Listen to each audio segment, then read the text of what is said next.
Well, it happened again. Our diesel heater let us down. The display went out this time.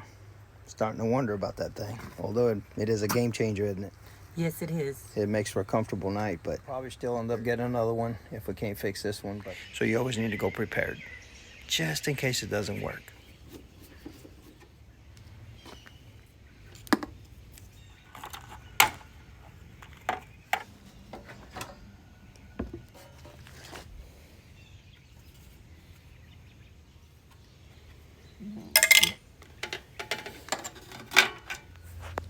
And yes, I've checked the fuse.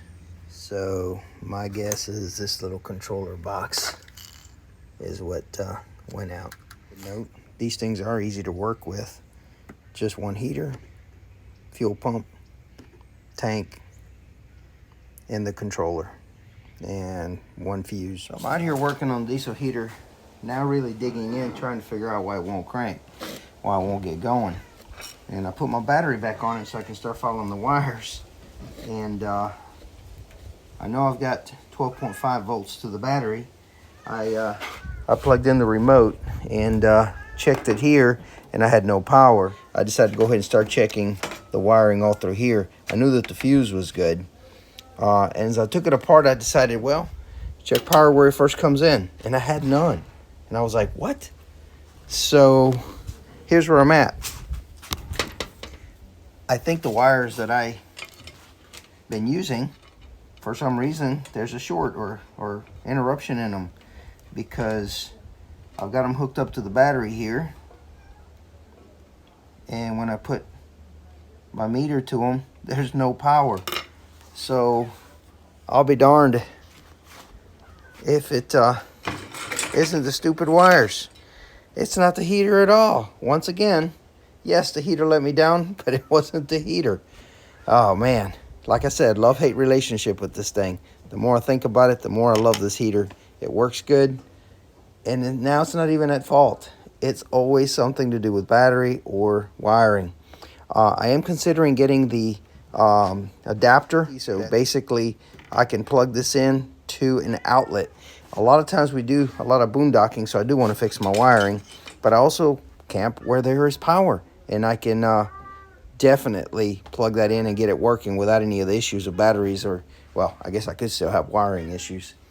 Sorry about the cat. Apparently it was in the house. Anyway, I've cut the wires down in half and just figured I'd check, see if I had power at one end or the other. And yeah, now I've got juice. Man, it's always the simple stuff, I tell you. It's the only thing I think is either here or at the gator clips themselves. There's a weak link. Yeah, I'm fixing to hook it up and see if it works.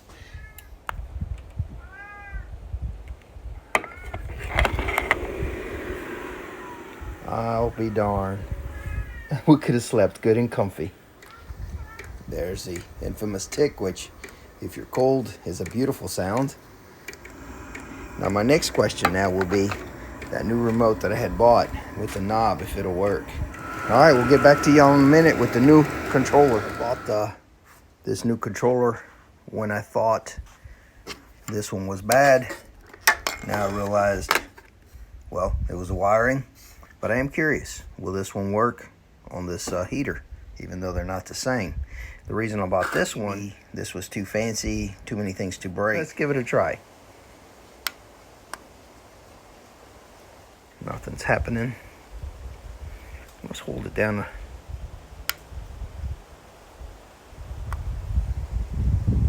And I realize that the wiring may be different, but like I said, I was curious. Will it work? The plug-in is the same.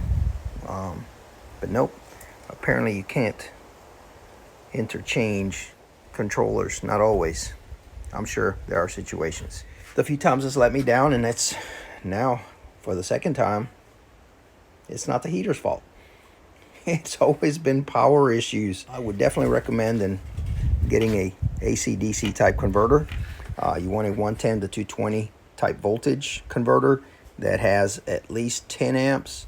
It doesn't hurt if you end up replacing one that you already have to hang on to the fuel pump. This is another issue that I've heard people say that goes bad. have a fuse ready just in case. And I guess if this would have worked, I would have held on to it as a backup, but it doesn't work. They do make a quieter pump that's smoother and quieter, but I'm not paying 50 bucks when I paid $100 for the whole thing. A lot of videos have been made on the parts that go out, but I don't know if they've ever touched on the power and cable type situations that you can run into. While I've got this thing open, I am thinking, just try to make it a little quieter. I wrapped a little shop towel around this area. This doesn't get hot. Last time I ran it, it was not hot, so I just wrapped it. It is really good in the isolator as well. Once I put this cover on, we'll see how it sounds. That's what it looks like running. And you can see how it's a little snug. Well, that seemed to work really good. I got it in H3. I just got the cover just roughly put on there.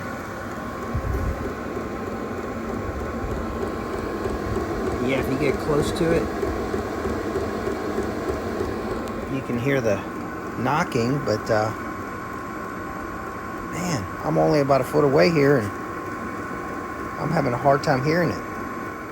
That helped a lot. Just make sure it's well put into that isolator, the rubber isolator, and wrap it. Let's go down to 1.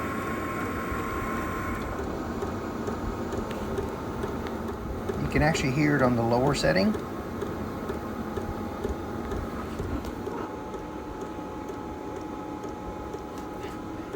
That's weird that you can hear it more on the lower setting. You'd have thought it would be on the higher setting. And yeah, the exhaust gets a little quieter, but still. Yeah, that's not bad. I'm going to probably leave it wrapped. I don't see a problem with that. Anybody thinks of anything, let me know in your comments. I've only ran it at, I think, 5 or 6 one time when it was like 25 degrees outside. Most of the time I run it at 3 when it's in the 40s, close to 30s. My goodness,